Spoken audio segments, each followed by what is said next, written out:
Halo Sabreker, apa kabar kalian semua? Balik lagi sama Bang Kim tentunya di channel Kaum Review.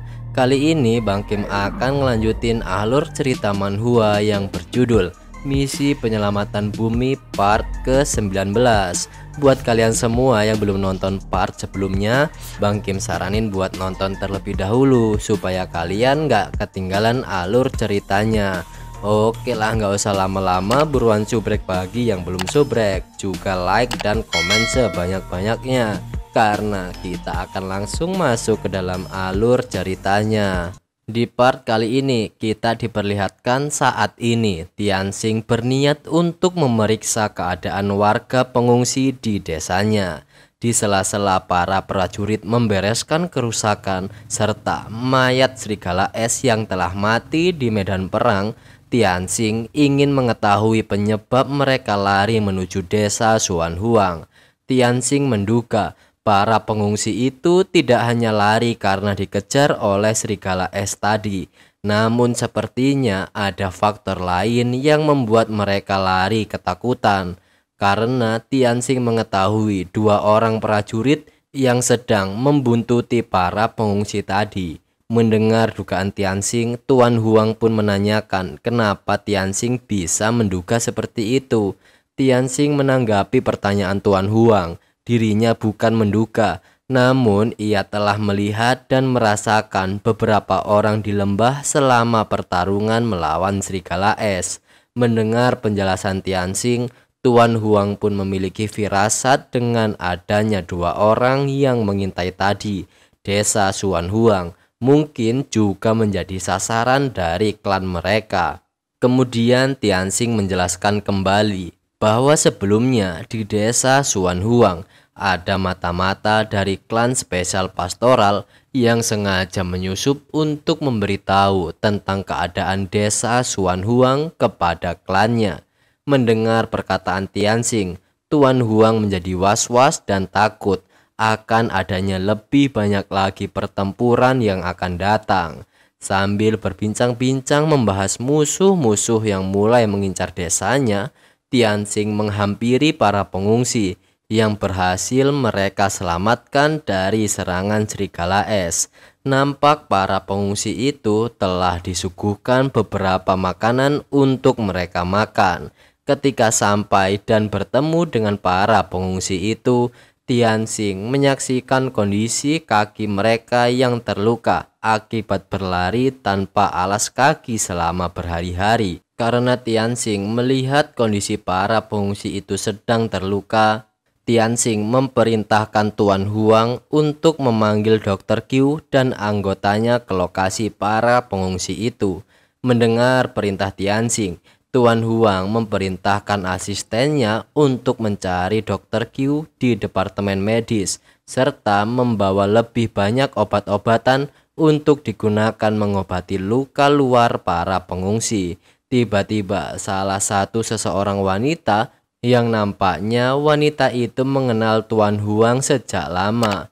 Mendengar ada yang menyapa dan memanggil dirinya, Tuan Huang pun terkejut karena yang memanggil dirinya adalah Qian, nama pertama Wen Zhan, yang merupakan anak perempuan dari penulis terkenal Cai Yong dari akhir dinasti Han Timur. Wen pun menghampiri Tuan Huang dan memberi salam kepadanya.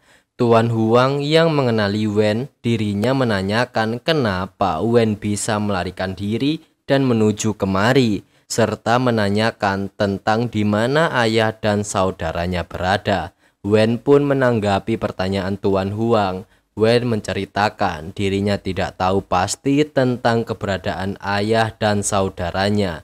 Saat itu dirinya dibawa pergi oleh klan spesial pastoral di tengah pernikahannya. Melihat ada tamu wanita spesial yang ternyata Tuan Huang mengenali gadis itu, Tianxing pun memerintahkan prajuritnya untuk meminta departemen makanan menyiapkan daging dan sayuran supaya dihidangkan di ruang tamu desa Xuanhuang, serta segera mengobati pengungsi lain yang sedang terluka. Setelah hidangan di ruang tamu selesai, wanita itu diajak Tianxing bersama Tuan Huang menuju ke sana. Sambil menikmati hidangan yang diberikan oleh Tianxing, Wen menceritakan kembali kejadian yang membuat dirinya bisa terjebak di klan spesial pastoral. Wen menceritakan setelah dirinya diculik, klan spesial pastoral tiba-tiba dirinya masuk ke dunia eternal itu bersama klan tersebut. Dan klan itu dirinya dikurung dan baru berhasil melarikan diri saat ini. Mendengar cerita dari Wen, Tuan Huang menanggapi betapa beruntungnya mereka para pengungsi yang berhasil melarikan diri serta baik-baik saja, dikarenakan mereka semua sudah berada di desa Suan Huang. Keselamatan mereka akan dijamin oleh kepala desa. Kemudian Tuan Huang memperkenalkan Tianxing yang merupakan kepala desa kepada Wen Zhen. Tuan Huang mengatakan tanpa pertolongan Tianxing dirinya mungkin sudah mati sejak lama. Dirinya yang merasa tersanjung oleh perkataan Tuan Huang, Tianxing pun jadi malu di hadapan Wen. Dan Wen yang mendengar penjelasan Tuan Huang atas kebaikan Tianxing pun berterima kasih kepada Tianxing karena selama ini telah menjaga dan menyelamatkan Tuan Huang. Melihat Wen yang berterima kasih kepadanya, Tianxing menanggapi dengan mengatakan kalau Wen tidak usah terlalu formal. Tianxing menganggap semua orang adalah keluarga di desa Suan Huang selama kekacauan dunia itu. Hanya dengan tetap bersama, mereka semua bisa bertahan hidup di dunia baru itu. Sambil memandangi wajah Wen, Tianxing seperti telah mengetahui tentang siapa Wen Zhen itu. Wen Zhen merupakan anak perempuan dari penulis Cai Yong, sangat berbakat baik dalam sastra, musik, kaligrafi, serta dalam aspek lainnya juga.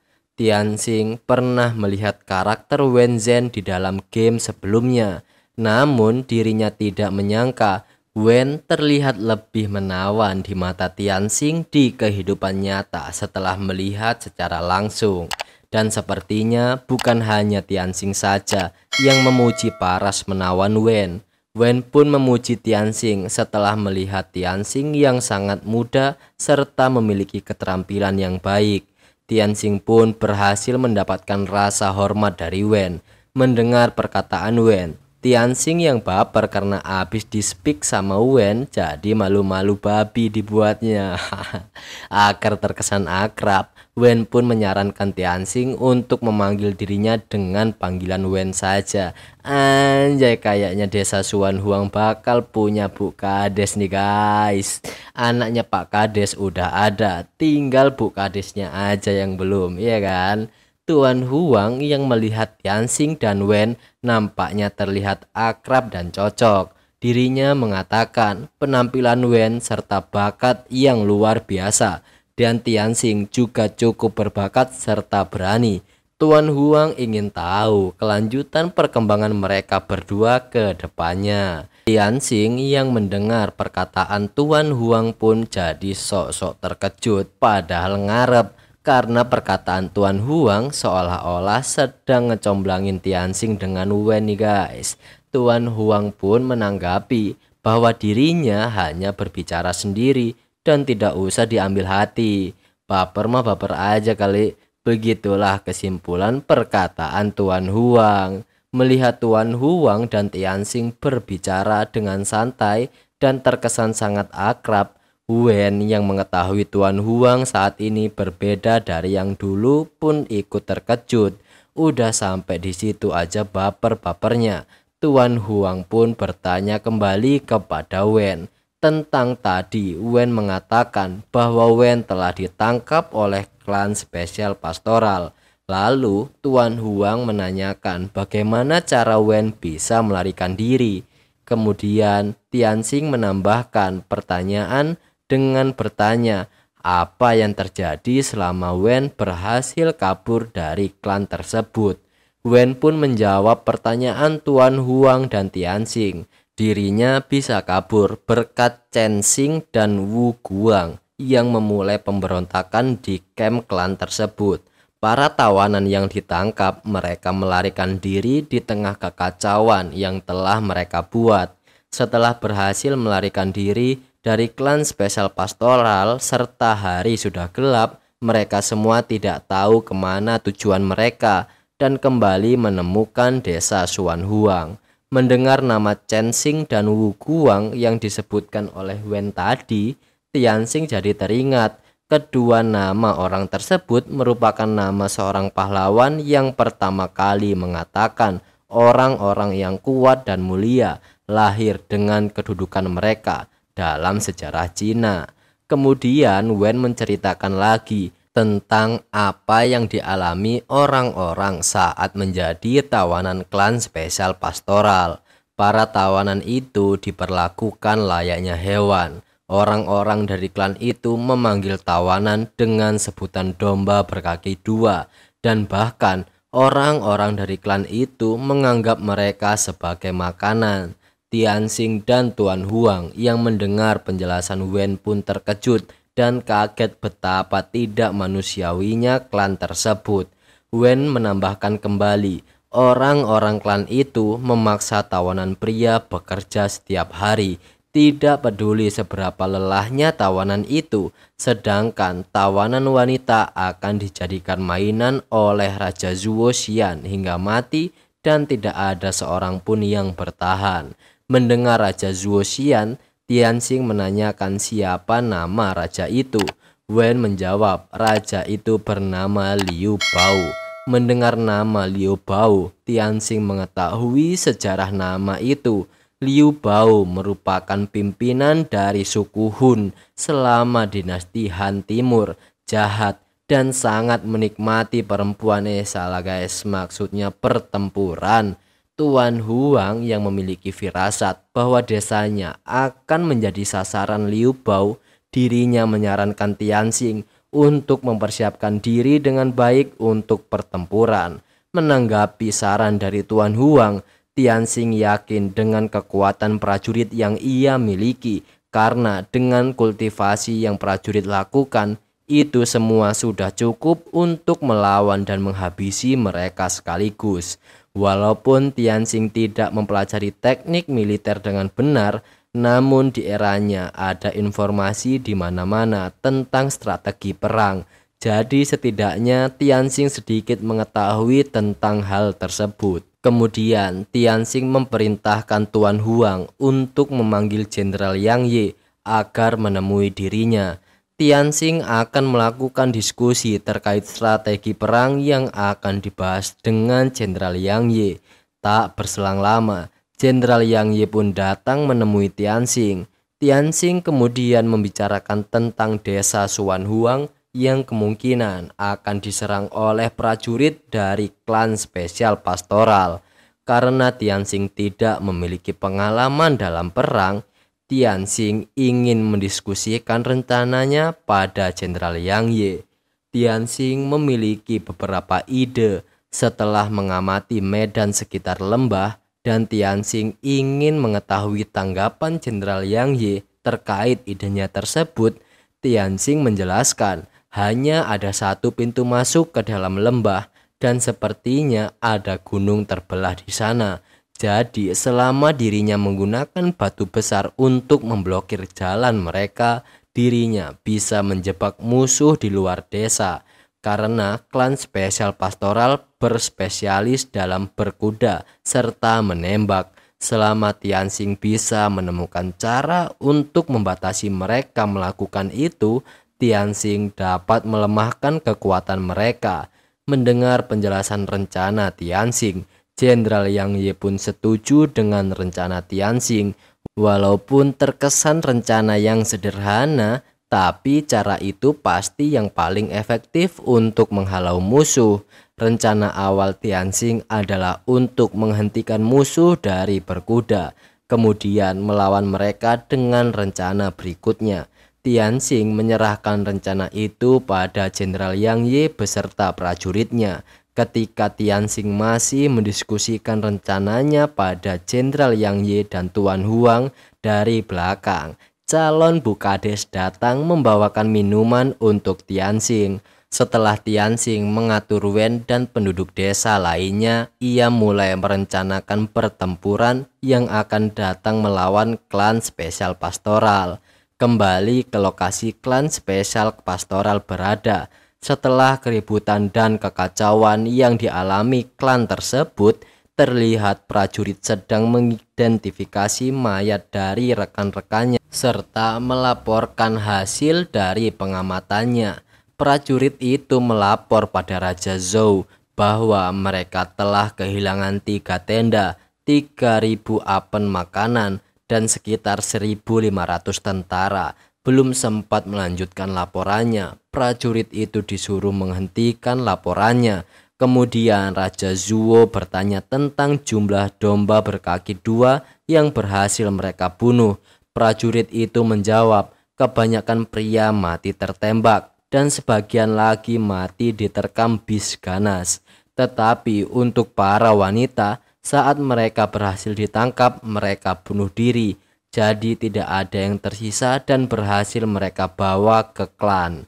Setelah prajurit tadi melaporkan jumlah domba berkaki 2 yang tidak ada satupun berhasil mereka bawa kembali, tiba-tiba muncul prajurit lain melaporkan pada Raja Zhuo tentang domba berkaki 2 yang berhasil melarikan diri ke lembah, serta di lembah itu terdapat sebuah desa.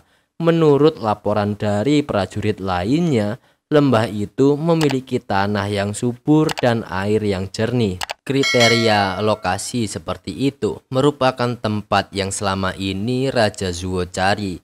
Mendengar laporan tentang lembah yang kaya akan sumber daya alamnya, Raja Zhuo menjadi semangat dan langsung memerintahkan prajurit untuk memasak domba berkaki 2-nya untuk mengisi perut mereka, serta bersiap meluncurkan serangan. Dolord yang mendengar laporan tadi pun jadi ikut senang, karena walaupun mereka baru saja kehilangan camp yang telah terbakar, kali ini mereka merasa beruntung karena berhasil menemukan lembah baru yang strategis untuk mereka kuasai. Raja Zhuo menganggap semua itu adalah berkah dari surga dan berencana ketika dirinya berhasil menguasai desa di lembah itu, Raja Zhuo akan menjadikan penduduk desa itu sebagai budaknya. Mendengar Raja Zhuo yang ambisius dengan rencananya, Dolord sedikit memberikan saran, mengingat jika ada desa yang bisa bertahan dalam kekacauan hingga saat ini, desa itu pasti memiliki kemampuan yang hebat serta mereka tidak tahu siapa pemimpin desa tersebut. Jadi Dolord menyarankan agar Raja Zhuo lebih berhati-hati menghadapi desa di lembah tersebut. Raja Zhuo yang mendapat saran dari Dolord pun terkesan meremehkan desa Xuan Huang yang merupakan sebuah desa kecil serta kemampuan orang-orang yang tinggal di desa itu. Dengan memiliki ribuan pasukan tentara di tangan Raja Zhuo yang terampil dan pemberani, sepertiga dataran tengah takut pada klan Raja Zhuo. Dengan percaya diri, Raja Zhuo bersiap menuju ke desa Xuan Huang untuk menyerang dan meratakan desa itu. Keesokan harinya, semua prajurit klan spesial pastoral membentuk formasi dan bersiap untuk berangkat menuju desa Xuan Huang. Terlihat ada prajurit klan yang sedang mengejek rekannya karena rekannya tadi mendapatkan bekas luka akibat mendapat perlawanan dari tawanannya. Akibat dari itulah prajurit itu nampak siap untuk membalaskan dendam atas perlakuan tawanan itu kepada dirinya. Setelah semua persiapan telah siap, Raja Zhuo pun memulai perjalanan mereka menuju desa Xuan Huang. Di perjalanan, klan spesial pastoral banyak menjumpai monster-monster yang menyerang mereka. Tetapi dengan sangat mudah mereka melawan monster-monster yang menyerangnya. Setelah beberapa hari perjalanan, mereka pun sudah berada di dekat lembah tujuan mereka. Ketika mereka sampai di mulut lembah, Raja Zhuo memerintahkan pasukannya untuk berhenti. Dolord yang mendengar Raja Zhuo menyuruh untuk berhenti pun bingung. Padahal sebentar lagi mereka sudah sampai ke desa Suan Huang. Tapi kenapa Raja Zuo berhenti di situ? Raja Zuo pun menjelaskan alasan kenapa Raja Zuo menyuruh berhenti di mulut lembah. Raja Zuo menjelaskan dirinya dulu pernah tinggal di dataran tengah beberapa waktu sebelumnya dan dirinya paham tentang strategi orang-orang di dataran rendah. Raja Zuo menjelaskan kembali, lembah di hadapannya seperti terbelah dan sempit. Tempat itu paling mudah diatur untuk penyerangan. Saat pasukan Zuo masuk lembah, orang-orang dari desa Suan Huang akan membombardir pasukan klan dengan batu, dan pasukan klan tidak akan memiliki cara untuk melakukan serangan balik. Mendengar penjelasan Raja Zuo, Dolord pun menanyakan tentang rencana apa yang akan dilakukan Raja Zuo menghadapi situasi itu. Terlihat pasukan berkuda Raja Zuo masuk ke dalam lembah secara berkelompok, yang nampaknya itu merupakan rencana yang dilakukan Raja Zuo. Mengetahui hal itu, Jenderal Yang Ye sepertinya menyadari bahwa rencana mereka telah diketahui oleh musuh. Namun, walaupun musuh mengetahui rencana mereka, dengan ide berupa skema perang, klan itu tidak akan dapat melakukan apapun. Setelah dua kelompok berkuda tadi masuk ke dalam lembah dan tidak terjadi apa-apa dan dirasa aman, Raja Zuo yang telah merencanakan itu pun melanjutkan pergerakannya. Dengan aba-aba dari Raja Zuo, semua pasukannya bersiap menguasai dan merampas desa yang ada di hadapan mereka. Tianxing beserta rekannya yang telah menantikan kedatangan musuhnya dari atas menara pun melihat bahwa pasukan musuh sudah berada di pintu keluar lembah dan bersiap menuju desanya. Karena dirasa mereka berhasil keluar dari lembah dan melihat desa Suan Huang sudah dekat, pasukan klan spesial pastoral pun memacu kudanya untuk bersiap menyerang. Namun tanpa klan itu sadari, ternyata Tianxing telah memasang tali pengait untuk menjegal kuda-kuda dari klan musuh, yang mengakibatkan kuda dari klan spesial pastoral itu jatuh dan lumpuh. Tidak berhenti di situ saja. Setelah prajurit berkuda, klan spesial pastoral yang jatuh dari kudanya, tiba-tiba mereka merasakan ada sesuatu yang aneh dengan tanah yang mereka pijak. Ternyata bukan tanah yang mereka pijak, melainkan lubang jebakan yang telah disiapkan oleh Tianxing, yang merupakan salah satu dari rencana Tianxing untuk melumpuhkan pasukan Raja Zuo. Menyadari ada banyak jebakan dan lubang di depannya, Raja Zuo pun berencana untuk menutup lubang itu, kemudian melanjutkan penyerangannya. Dari menara pengawas, Dahu dan Tuan Huang memuji hasil kerja keras para penggali lubang, karena lubang itu berhasil membuat pasukan musuh kebingungan. Ketika pasukan Raja Zuo masih sibuk menutup lubang jebakan, Tianxing memerintahkan Dahu untuk meminta Jenderal Yang Ye beserta pasukannya memblokir pintu masuk lembah untuk motong rute pelarian musuh, karena hanya lembahlah satu-satunya jalan untuk masuk dan keluar dari desa Suan Huang. Dengan kode lemparan asap ke langit dan diketahui oleh Jenderal Yang Ye, pasukan Jenderal Yang Ye pun segera mendorong batu ke bawah untuk memblokir pintu masuk lembah. Dolord yang menyadari jalan mereka telah ditutup, dirinya menduga bahwa sepertinya orang-orang dari desa Suan Huang telah bersiap dan akan menghabisi pasukan Raja Zuo. Namun trik yang dilakukan Tianxing tidak membuat takut Raja Zuo. Dolord menanyakan rencana apa yang akan dibuat oleh Raja Zuo selanjutnya. Raja Zuo pun menjawab, pasukan desa Suan Huang juga tidak akan bisa menyeberang dengan adanya lubang di situ, karena sekarang klan spesial pastoral sudah terlanjur di situ. Raja Zuo tidak takut dan melihat siapa yang lebih dulu lelah. Dengan ribuan pasukan yang ia miliki, Raja Zuo menyampaikan pada pasukannya untuk tidak takut dengan desa kecil di hadapannya. Kemudian Raja Zuo memerintahkan pasukannya untuk mendirikan markas sementara untuk beristirahat sambil menunggu penyelesaian menutup lubang.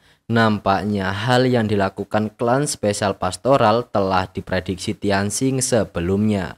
Para pasukan klan memilih untuk tidak menyerang, tetapi mendirikan markas serta mencoba membuat pasukan-pasukan Tianxing lelah. Dengan bersikap tenang di tengah keadaan genting merupakan suatu pemikiran yang cerdas dari klan spesial pastoral.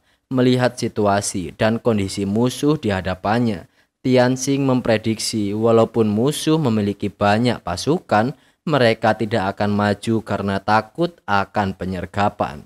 Kemudian Tianxing meminta Dahu memerintahkan prajuritnya untuk menjaga tembok selama 24 jam dan melaporkan padanya jika terjadi pergerakan dari musuh.